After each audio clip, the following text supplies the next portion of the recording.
महंगाई मुद्दा है, इसीलिए सरकार ने पहले सीएनजी का दाम घटाया, घरेलू सिलेंडर में राहत दी, आज सुबह से पेट्रोल डीजल 2 रुपए सस्ता किया।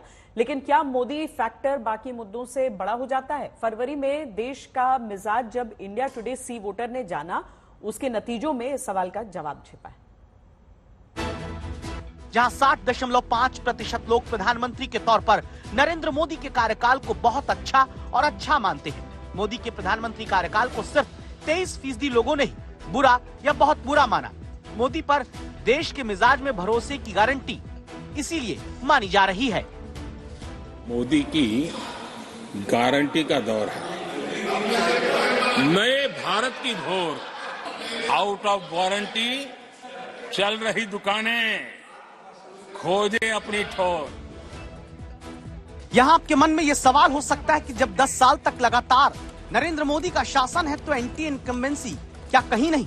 विपक्ष जो जांच एजेंसियों के गलत इस्तेमाल का आरोप लगाता है, देश में एक एक करके विपक्षी राज्यों में जांच एजेंसियों के दुरुपयोग के आरोप विपक्षी नेता लगाते हैं, क्या जनता इन पर भरोसा नहीं कर रही? अब इनका एक नया हथियार आ गया, ईडी। अभी तक इस देश के अंदर ये कानून होता था कि अगर आपने कोई क्राइम किया तो उसकी जांच होती थी, फिर उसमें मुकदमा चलता था, मुकदमे में तय होता था कि कौन कौन दोषी है, कौन कौन निर्दोष है। अब तय कर लेते हैं कि इसको जेल भेजना है तो उसको पकड़ लेते हैं, उसको जेल में डाल देते हैं, फिर सोचते हैं अब इस पे क्या मुकदमा करें, इस पे क्या केस बनाएं, फिर ये केस बनाते हैं। अब सवाल है कि जो विपक्षियों के आरोप है उन पर जनता भरोसा नहीं कर रही। क्यों नरेंद्र मोदी पर ही आम आदमी का विश्वास बना हुआ है?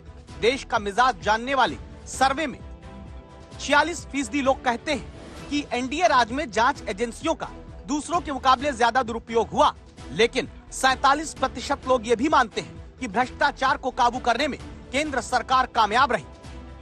तब क्या विपक्षी गठबंधन के भीतर भ्रष्टाचार के आरोपों वाले दल और भ्रष्टाचार के केस में सजा काटते नेताओं के साथ गलबहियां विपक्ष को उसी मुद्दे पर फेल कर दे रही है जो उसने सबसे ज्यादा उठाया?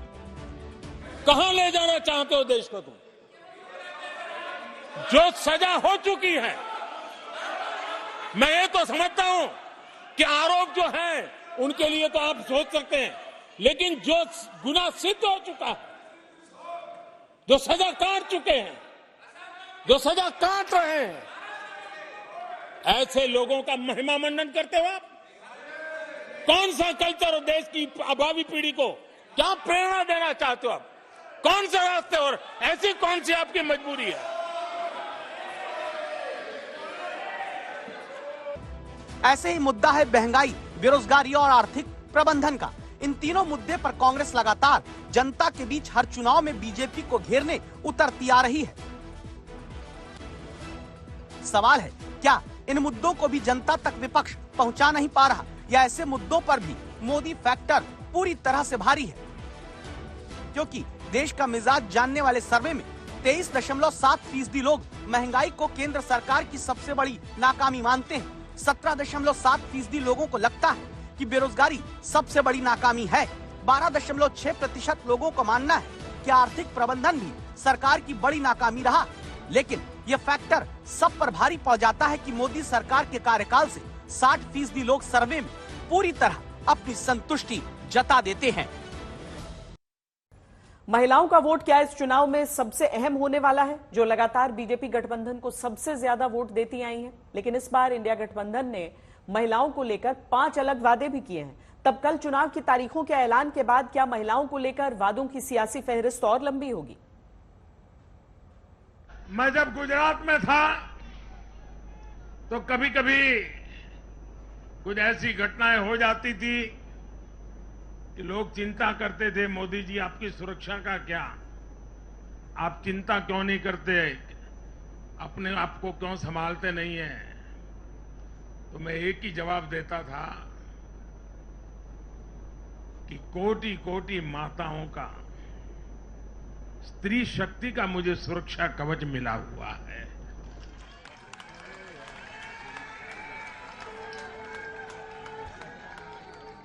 साथियों, भारत की माताएं, बहन, बेटियां निरंतर भाजपा पर विश्वास कर रही है। उनको पहली बार विश्वास मिला लगता है कि चुनाव की तारीखों के कल सामने आने के साथ वोटर जब आगे अपना वोट देंगे तो एक मुद्दा राम मंदिर का भी है, जिस पर देश का मिजाज हमने फरवरी में पूछा था। तब 42% लोगों ने कहा था कि राम मंदिर के लिए प्रधानमंत्री को वो याद रखेंगे। चुनावों से ठीक पहले अयोध्या के राम मंदिर में प्राण प्रतिष्ठा के लिए जाते प्रधानमंत्री ने क्या सोचा होगा कि इसी काम को सबसे ज्यादा लोग अभी याद रखने वाले हैं।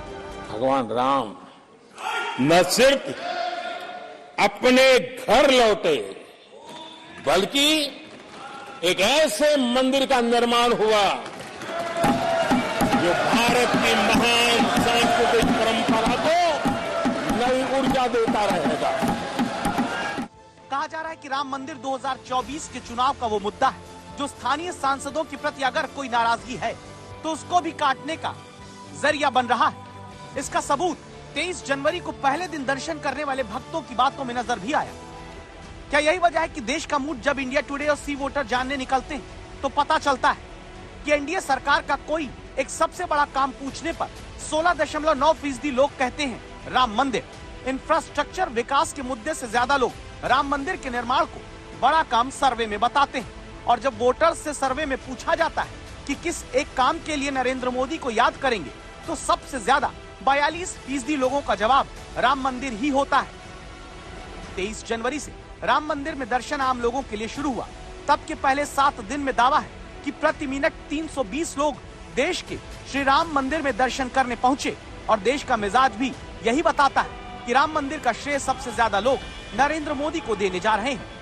मेरा पक्का विश्वास है, अपार श्रद्धा है कि जो घटित हुआ है इसकी अनुभूति देश के विश्व के कोने कोने में राम भक्तों को हो रही होगी।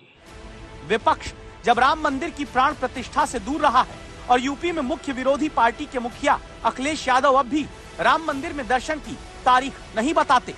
फिर कहता हूँ, मैं अपने परिवार के साथ और दर्शनार्थी बनकर के जब भगवान प्रभु श्री राम जी का कॉल आएगा तब विपक्ष को राम मंदिर भी तीसरी बार केंद्र में सत्ता से दूर करने की एक बड़ी वजह हो सकता है।